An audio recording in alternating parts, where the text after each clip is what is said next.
গুরুতরভাবে অসুস্থ, বর্তমানে আইসিইউতে আছে। আমরা বলতে পারি এটি একটি পরিকল্পিত হত্যাকাণ্ড তারা পরিচালিত করার চেষ্টা করেছে, কিন্তু তারা সফল হয়নি।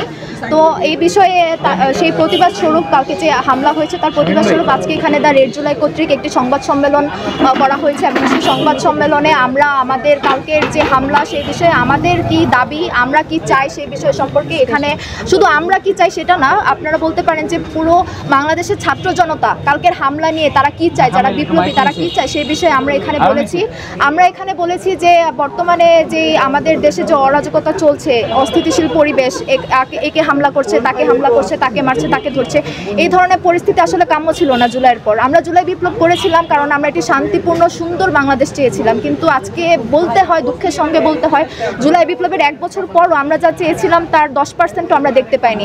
যে রক্তের উপর দাঁড়িয়ে এই ইন্টারিম সরকার দেশে 1 বছর যাবত পরিচালিত করছে, তারা ছাত্র জনতার জন্য কি করেছে এখন পর্যন্ত আমরা কিছুই দেখতে পাইনি।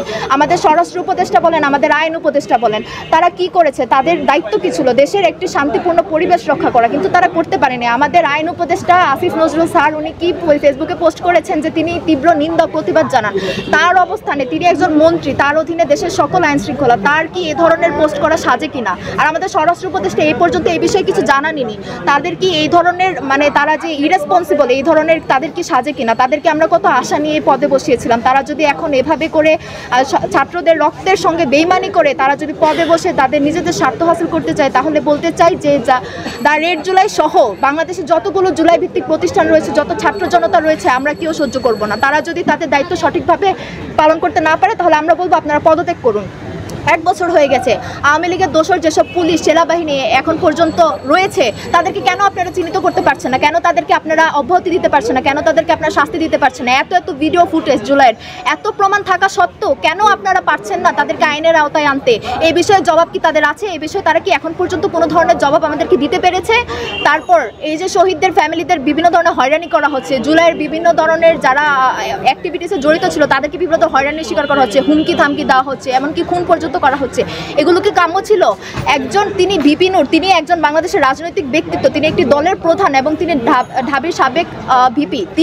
তার যদি কোনো সেফটি না থাকে তাহলে আমরা যারা সাধারণ জুলাইয়ের সৈনিক ছিলাম আমাদের কি সেফটি, আমাদের কি ধরনের নিরাপত্তা এই সরকার দিতে পারবে? আমরা তো আমাদের নিরাপত্তার বিষয়ে এখন অনেক সন্দেহে আছি যে আমরা কি আজ বেঁচে আছি, কালকে আমাদের উপর হামলা হবে না, তার কি কোনো গ্যারান্টি আছে?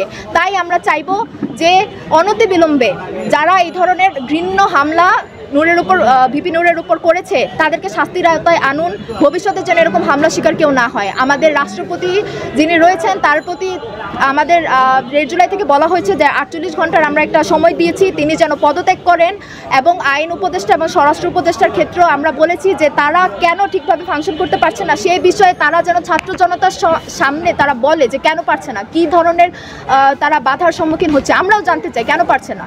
তো আমরা বলতে চাই যে 48 ঘন্টার মধ্যে যদি আমরা এই ধরনের কোনো শক্ত পদক্ষেপ সরকার থেকে দেখতে না পাই তাহলে রেড জুলাইয়ের 24টি আমাদের যে 64টি জেলা রয়েছে, 64টি জেলায় আমাদের যতগুলো বিভাগীয় জেলা কমিটি রয়েছে সবাইকে নিয়ে আমরা শক্ত কর্মসূচি দিব, এবং সেই শক্ত কর্মসূচিতে আপনারা বলতে পারেন শক্ত কর্মসূচিতে আমরা বলবেন যে মব ক্রিয়েট করছে। এখন এই দেশের পরিস্থিতি এমন হয়ে গেছে যে আমরা যদি মব ক্রিয়েট না করি সরকার আমাদের কথা শুনছে না, তারা আমাদের কোনো দাবি শুনছে না, ভদ্র ভাষায় বললে কোনো কাজ হচ্ছে না। তাই আমরা যদি মব বলেন মবই ক্রিয়েট করব, কিন্তু আমরা এর শেষ চাই। আমরা এই ধরনের হামলা ফিউচারে কারোর উপর হোক আমরা তা চাই না, এবং রেড জুলাই সহ বাকি যারা জুলাই কেন্দ্রিক সংগঠন রয়েছে, যারা ছাত্র জনতা রয়েছে, তাদের সবার দাবি আশা করি আপনারা কেউ মাঠ থেকে সরবেন না। আমরা নতুন বাংলাদেশ বিনির্মাণের পথে যেহেতু যাত্রা শুরু করেছি আমরা এটা শেষ থেকে ছাড়বো ইনশাআল্লাহ।